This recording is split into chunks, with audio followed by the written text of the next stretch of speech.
Estamos chegando no fim de semana aí para desestressar. Mas falando de desestressar, em relação ao estresse, doutor, que está em alta, essa é a verdade. Qual é a relação do estresse com o coração? Bom, o estresse realmente ele é um precursor de doenças, né, cardíacas de várias formas, principalmente em questões hormonais. Vamos dar um exemplo assim, bem prático para a gente entender. Nós temos no corpo um hormônio que chama-se cortisol. Ele já se eleva, né, em situações normais para preparar o corpo em algumas situações do dia a dia. Se você é um paciente já muito estressado, né, fora outras ocasiões que o estresse pode fazer, ele também sobe muito mais esse nível de cortisol. E o cortisol, ele subindo, ele sobe junto o que as pessoas conhecem, a adrenalina. Ela já sobe muito isso no corpo. E isso pode causar efeitos deletérios sobre o coração. Isso é uma coisa bem curiosa, tanto que principalmente os pacientes bem estressados e principalmente os pacientes que infartam pela manhã. A maioria é pela manhã. Nossa, eu não sabia disso. Geralmente o que acontece? Quando você acorda, né, o teu corpo já, pela noite, no final da noite, já começa a subir os níveis de cortisol para te preparar para o despertar, né? Isso, para te preparar para o dia.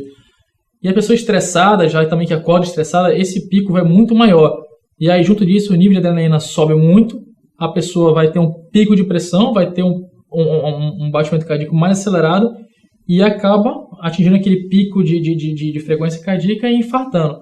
Fora isso, o cortisol subindo, ele faz o que a gente chama de hormônios contra-insulínicos. No caso, ele faz aumentar a glicemia, ou seja, faz aumentar o açúcar no sangue. Ah, então tem relação, quem é diabético também tem isso? Então, a pessoa é diabética, já trata a questão da diabetes e ainda tem a possibilidade de ter algum problema com o coração? Isso, então aqui, as pessoas que são bem estressadas realmente, aí aumentou bastante o cortisol, já vai ficar muito mais difícil o paciente ter o controle daquele açúcar dele no sangue, e o açúcar em níveis elevados, ele é deletério para o coração, principalmente no que diz as artérias coronarianas, as artérias que irrigam o coração, né? Principalmente o caso do diabetes, ele é a principal causa de infarto agudo do miocárdio. Eu não sabia disso. Ele faz lesões ali a nível celular e a pessoa acaba tendo aqueles artérias entupidas, né, vamos dizer assim, do coração, entope as coronárias. Então, quem tem diabetes também deveria procurar não só o endócrino, digamos assim, tem que procurar o cardiologista para estar acompanhando. Tem que procurar, isso aí realmente tem que ser uma equipe multiprofissional, porque o diabetes é coisa séria. Se a gente for falar em riscos, o diabetes ele tem um risco muito maior, 1000 vezes maior do que a hipertensão em si. O paciente já diabético já se define um paciente de alto risco, porque ela realmente cria muitos problemas no corpo todo. O paciente já tem uma reação inflamatória constante, e principalmente em órgãos-alvos, como o coração, o rim e o cérebro. Ele acaba atingindo microvasos que vão culminando com um problema maior. Então requer um cuidado mais específico. Sim, quem tem essa doença. É bem cruel, a diabetes é bem cruel mesmo. E muita gente também, como a hipertensão, é silencioso. Só descobre quando faz o exame de sangue. Qual o exame que eu sei que o pessoal deve estar pensando? Que exame que deveria procurar fazer para poder saber se tem ou se não tem?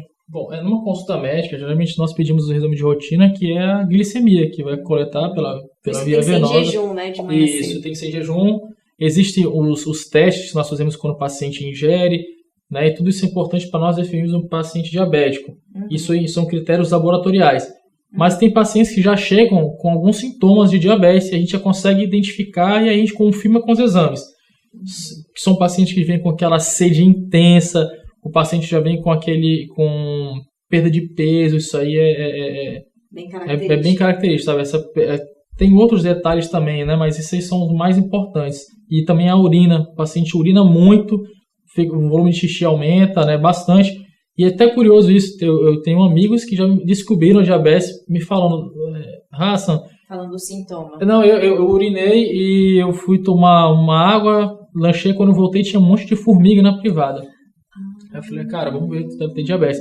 Então tem umas entrelinhas aí que a gente consegue chegar. Por exemplo, eu tenho muitos amigos conhecidos que têm, né, diabetes. E o diabético controlado, ele deveria procurar o cardiologista com que frequência? Da mesma frequência que ele vai com o endócrino, ele precisa acompanhar o cardiologista. O endocrinologista e o cardiologista, eles andam juntos. Por essa questão da diabetes, precisa ter um cuidado mútuo porque o paciente tem que avaliar pelo menos a cada 6 meses de ponto cardiológico, todos os pacientes diabéticos.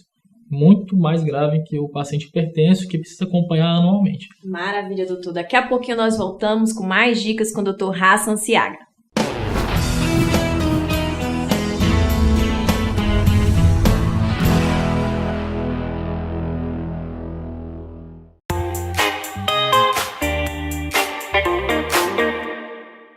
Cuidar da vida é algo maior do que um momento de atenção. É um envolvimento completo que exige responsabilidade, preocupação e tratamentos especiais no atendimento. Bem-vindo ao Laboratório Pontes de Albuquerque, referência em qualidade. Nós realizamos desde os exames de rotina aos de alta complexidade, somado à excelência técnica e gestão de qualidade. Utilizamos equipamentos modernos e nos atualizamos por meio de treinamentos qualificados. Nossos colaboradores estão preparados para dar suporte e confiança durante todo o processo de execução, seguindo o mais alto padrão de biossegurança. A missão do Laboratório Pontes de Albuquerque é tornar o diagnóstico clínico rápido, preciso e acessível, investindo em maior comodidade para seus clientes. O Laboratório Pontes de Albuquerque conta com um centro de coleta na zona oeste de Boa Vista, na Avenida Estrela d'Alva, no bairro Raiar do Sol e na Clínica Albuquerque. Laboratório Pontes de Albuquerque, referência em saúde. Olá, quero te convidar para conhecer a Clínica Albuquerque. Cada detalhe foi cuidadosamente pensado para que você se sinta sempre bem quando vier nos visitar. Para os pequenos, temos o Espaço Kids, com brinquedos e literatura para divertir a criançada.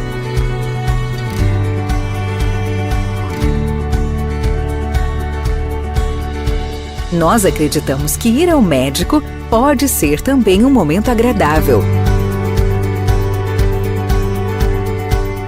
Contamos com consultórios e salas de exames confortáveis e equipados com o que há de mais moderno em saúde.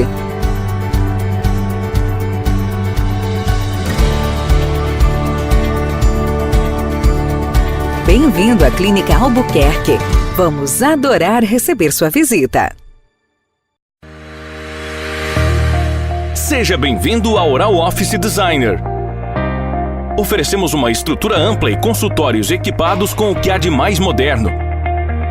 O corpo clínico traz para seus pacientes as técnicas mais seguras e eficazes, propiciando assim as melhores e mais modernas possibilidades de tratamento.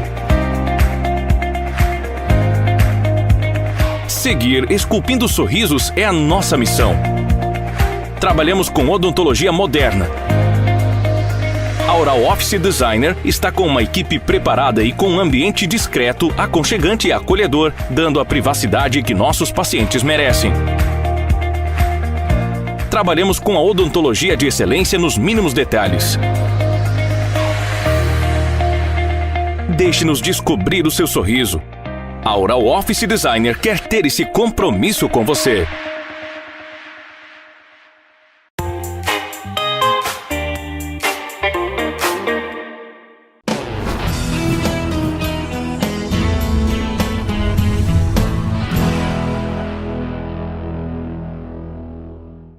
Estamos de volta com o Dr. Hassan Ciaga, ele que é cardiologista e ecocardiografista. O pessoal também malha durante a semana, mas no fim de semana tem gente que gosta de agilizar aí, né? Aumentar. E tem a questão da suplementação, não é isso, doutor? Muita gente consome sem orientação, tem termogênicos. Como é que funciona isso, o impacto no coração? Bom, isso aí é importante. Hoje em dia as pessoas estão se autoprescrevendo de medicações e de suplementação alimentar. A gente sempre recomenda, né, que procure um profissional para responder isso de uma melhor forma, né, de ter esse controle para vocês, porque a suplementação realmente ela influi do ponto de vista cardiológico. Vamos dar um exemplo aqui dos termogênicos, eles são os cargo-chefe de dar problema cardiológico, porque eles têm substâncias que fazem com que o coração aumente a frequência cardíaca, com isso aumenta o débito cardíaco também, e vai gerar aos picos de pressão, né? A pressão vai se elevar, a frequência cardíaca vai aumentar, isso pode desencadear as arritmias. Mesmo que não tem problema nenhum, que acha que não tem nenhum problema, tomar sem orientação é perigoso. Isso, é quase o que a gente chama, existe até exames cardiológicos que nós damos substância para o paciente para que ele possa fazer um esforço, vamos dizer, farmacológico para descobrir doença. O cara pode até infartar naquele momento. Então, ele se automedicando isso, ele pode até causar um problema sério, como até um infarto. Outros problemas que referente a isso, até a questão renal.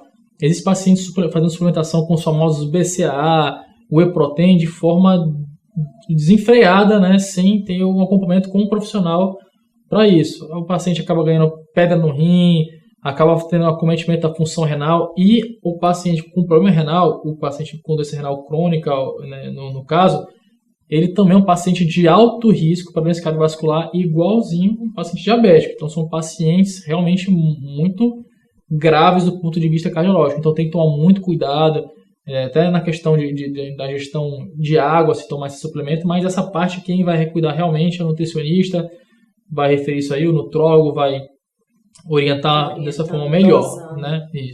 Essa questão entra, mas nós temos que ter esse cuidado, porque acomete sim o coração e é importante ter esse equilíbrio com o profissional. Dentro da alimentação também eu tenho o tal do cafezinho. Eu sou muito adepta do café. Até que ponto, tem a polêmica, até que ponto o café é saudável ou não para o coração? Bom, todo mundo já viu essa história, né? Que um pouquinho do café realmente ele tem um efeito benéfico, protetor, né? Para o sistema cardiovascular. Isso é uma verdade, realmente tem. Existem algumas coisas que são preconizadas. A dose, que já foi em vários estudos, que chegaram a um consenso, é que mais ou menos uma xícarazinha de 225 ml, salvo engano, a pessoa pode tomar 3 dessas por dia, que estaria seguro, uma dose segura, né, de cafeína, vamos dizer assim. Então daria uns 600 ml no máximo de café. Então tô na cota. Isso aí tá na cota, a gente que toma muito mais. Eu tô na cota. Cafezinho, mas aí também tem outro lado que é a questão de bebidas. Não só cafezinho, a bebida alcoólica. Sério, brasileiro bebe, né, uma cervejinha. Até comentamos agora sobre desestresse, né? Tem muita gente que desestressa, né, no chopp, na cerveja, né? Nada contra, né? Realmente a gente tem todo um cuidado, porque o excesso é que faz o mal. É um curioso dado, é polêmico isso, então eu vou dizer para vocês o que preconiza a Organização Mundial de Saúde, né? Vamos dizer assim, eles preconizam que o homem tem um consumo de etanol até 30 gramas e a mulher 15 gramas, mas colocando em copos. Em copos, né? Vamos lá. Colocando em copos. Mais ou menos 2 latinhas de cerveja para o homem, 1 latinha de cerveja para a mulher, por dia isso. Ah, mas eu gosto de destilado, doutor. 25 ml de uísque ou 25 ml de vodka, dependendo do uísque que for tomado, é o máximo por dia. Ah, mas a minha preferência é chopp. 3 tulipas de chopp para o homem, 1 tulipa e meia para a mulher. Mas aí vem a pergunta, por dia. Mas aí imagina, a pessoa durante a semana não bebe. Chega no fim de semana, então vai acumular os 2 dias no fim de semana. Isso aí isso é um problema. Mas assim, eu vou retornar a dizer que isso é o que preconiza o OMS, que até esse valor é seguro. A medicina jamais vai encorajar um paciente a ingerir o álcool para fazer desestresse, porque nós temos outras coisas que são muito superiores, como exercício. E tem aquela história, né, que o pessoal fala, mas disse que o consumo de uma taça de vinho melhora o sistema cardiovascular. Isso eu queria saber, eu já estava pensando nisso, vinho. Porque eu li uma reportagem essa semana falando que uma taça de vinho por dia seria interessante tomar. Isso, tão interessante quanto uma latinha de cerveja também tem o mesmo poder. É? Vamos dizer que tem o mesmo poder, mas aí isso são estudos, né? Então, assim, eles só comprovam essa eficiência, mas isso não é aplicado em si de forma médica. Tu não vai ver nenhum médico falar, olha, tome isso para te proteger do coração, tome uma taça de vinho. Ele não vai te falar isso. Existem outras medidas muito mais benéficas do que o álcool, pela questão social e tudo que o álcool acarreta de ruim. Né? Maravilha, doutor. Depois a gente vai entrar mais a fundo nesse tema. Bom, doutor, nosso papo está muito bom, mas nós temos que terminar por hoje. Semana que vem voltamos com mais dicas para vocês. Até mais. Tchau, tchau.